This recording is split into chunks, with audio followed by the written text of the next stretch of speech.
When humans abandon a place, nature quietly reclaims it. Across the globe, our modern relics, once symbols of ambition, are slowly transformed by the wild.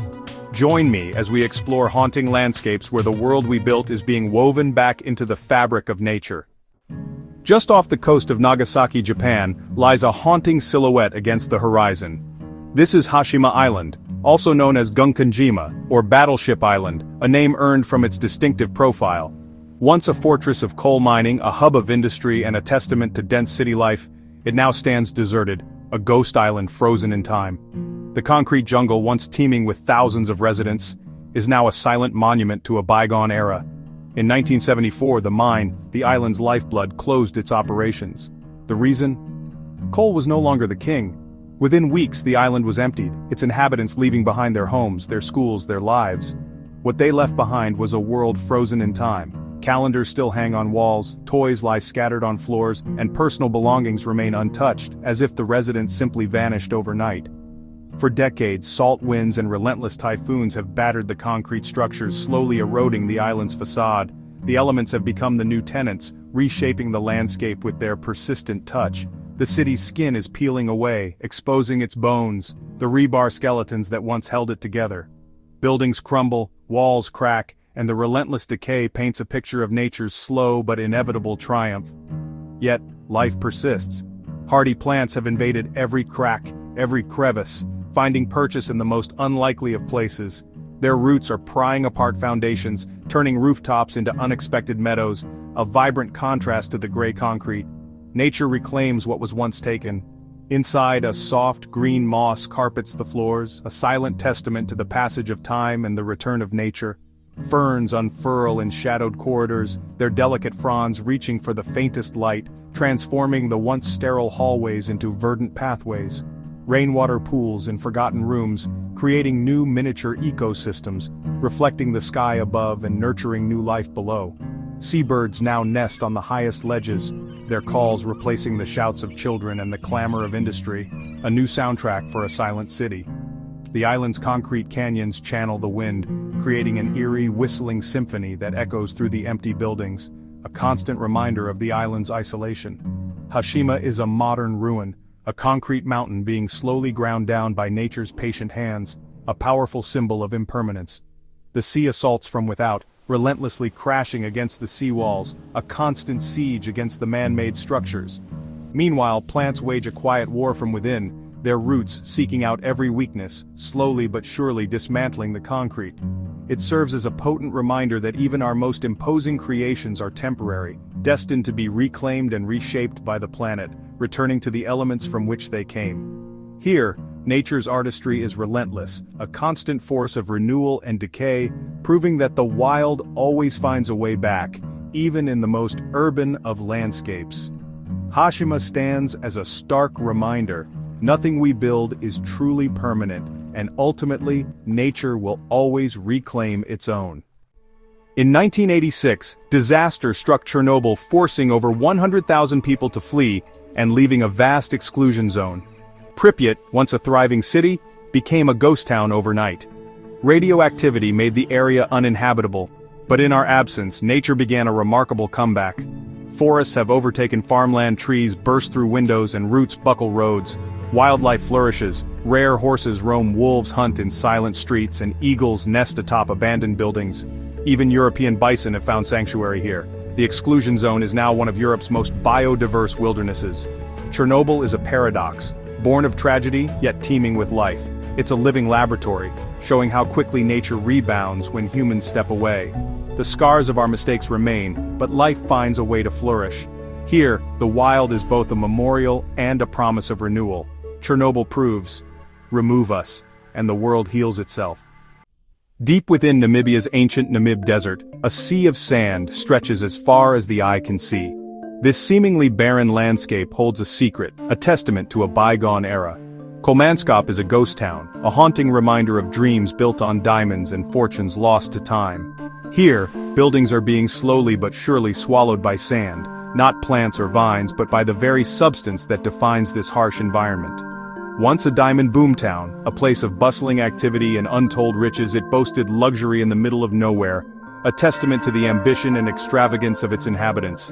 Imagine grand ballrooms, echoing with music and laughter, now silent and filled with sand. There was even a hospital, a place of healing now succumbing to the relentless desert, and remarkably, even an ice factory, a symbol of ingenuity in this arid landscape. But when the diamonds ran out, so did the people, abandoning their lives and fortunes to the unforgiving sands.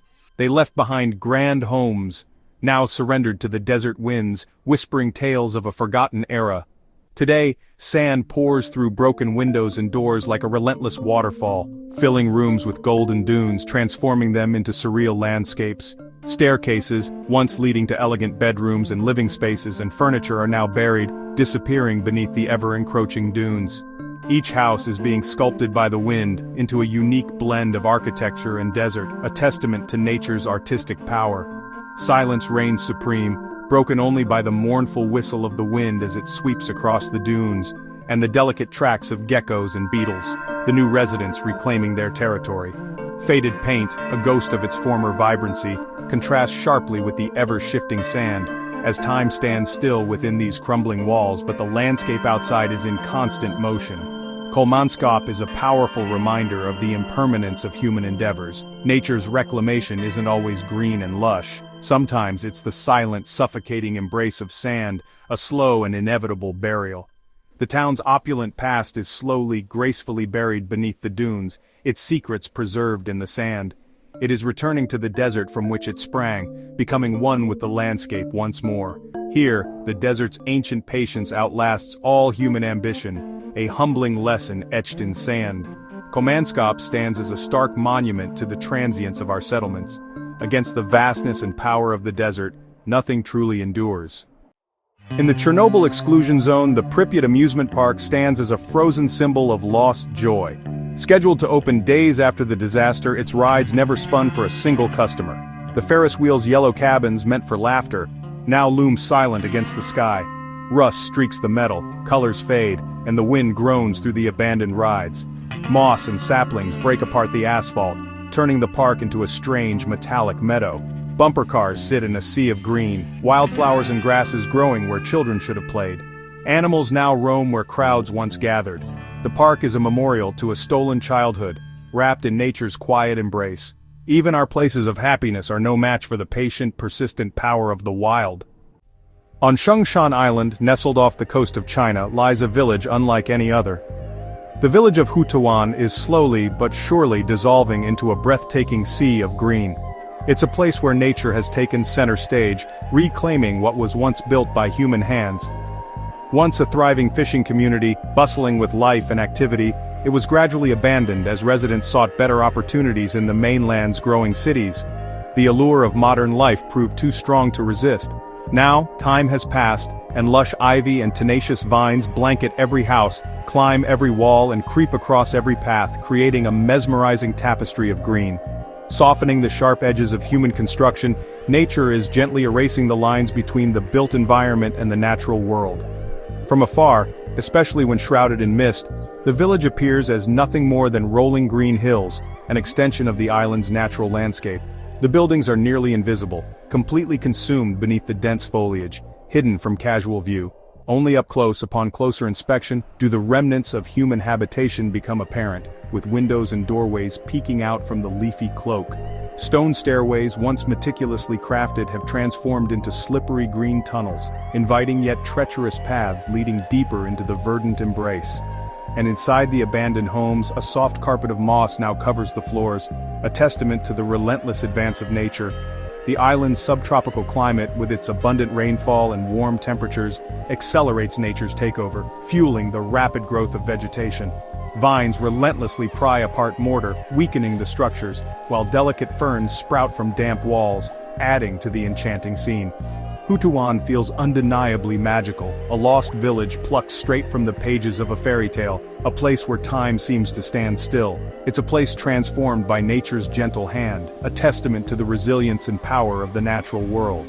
Unlike harsher ruins that speak of destruction and conflict, its decay is soft and beautiful, a peaceful surrender to the forces of nature. It's a vision of a world lovingly reclaimed, where nature reasserts its dominance in the most enchanting way possible. Here, nature doesn't just dismantle and destroy, it smothers and transforms, creating something entirely new and captivating. The result is an overwhelming beauty, a stunning display of nature's artistry and its ability to reclaim and redefine the spaces we leave behind. Butuan is a green ghost, a hauntingly beautiful reminder of what happens when nature is allowed to run its course, a testament to the quiet power of growth and the enduring spirit of the natural world. In the right conditions, with the absence of human intervention, nature's embrace is total, complete, and utterly transformative. In New Orleans, the remains of Six Flags stand as a monument to fantasy lost. Hurricane Katrina's floodwaters submerged the park, leaving devastation in their wake. Rides and buildings sat in brackish water for weeks, then were abandoned forever. Sun and humidity have stripped away color, exposing rusting skeletons. The Megazeph roller coaster rots in silence, while ponds merge with swampy terrain. Alligators glide through murky water, claiming the park as their own.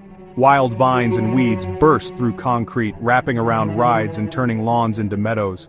The park is being digested by the Louisiana swamp, its fantasy replaced by wild reality.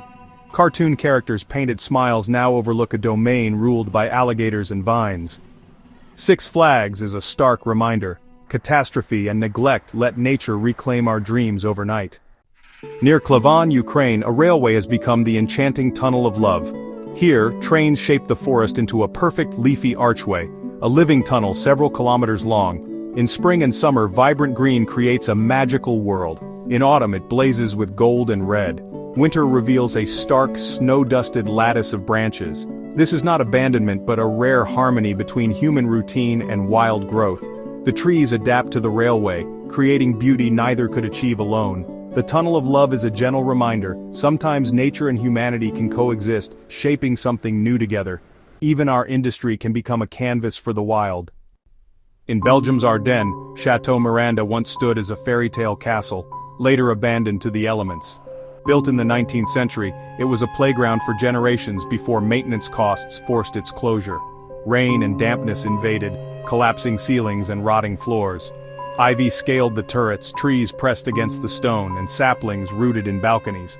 The grand staircase sagged, moss and fungi claimed the walls and floors.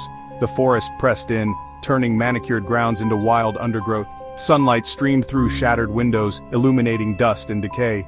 Urban explorers flocked to its haunting beauty, but demolition began in 2016. By 2017, the castle was gone, its memory preserved only in photographs. Château Miranda's slow, beautiful decay was a reminder, even the grandest structures are fragile. For a quarter century it showed us the inevitable process of nature's reclamation. Now it's a ghost, proof that nothing we build lasts forever. In France, Oradour-sur-Glane stands as a preserved scar, not reclaimed but memorialized. In 1944, Nazi troops massacred 642 residents and burned the village. The ruins remain untouched, a permanent shrine to tragedy. Stone shells of houses, rusted cars, and everyday objects lie where they fell. Nature's reclamation here is subtle. Grass and wildflowers grow through floors, moss softens scorched stones, and ivy climbs church walls. Birds nest in burned-out rafters, their songs the only sound. The wild lays a gentle wreath, coexisting with the memory of horror. Oradour is a place of immense sadness, but also quiet endurance. Even in unimaginable tragedy, life persists. Here nature's resilience is a whisper in the silence.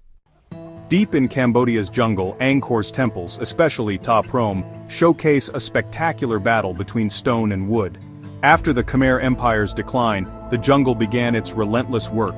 Giant trees root atop ancient walls, their roots pouring over stone like silver serpents. In some places, roots hold walls together, in others they tear them apart. The temples are fused with the forest, history and wildness intertwined. Sunlight struggles through the canopy, parrots flash between moss-covered carvings. Ta Prohm is a living sculpture, a dynamic balance of creation and destruction. Even the greatest achievements of empire are subject to the laws of the jungle. The stone, once carved with precision, is now a canvas for nature's artistry. Angkor is a living testament, the forest always remembers and always returns. Here the wild and the ancient are inseparable. From sand-filled houses to green-shrouded villages, we've seen a universal truth.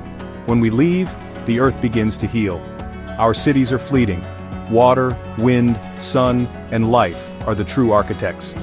These forces shape mountains, carve canyons, and reclaim our abandoned worlds. The challenge is not to conquer nature but to find our place within its unending cycle. When we step away, the Earth doesn't end, it begins again.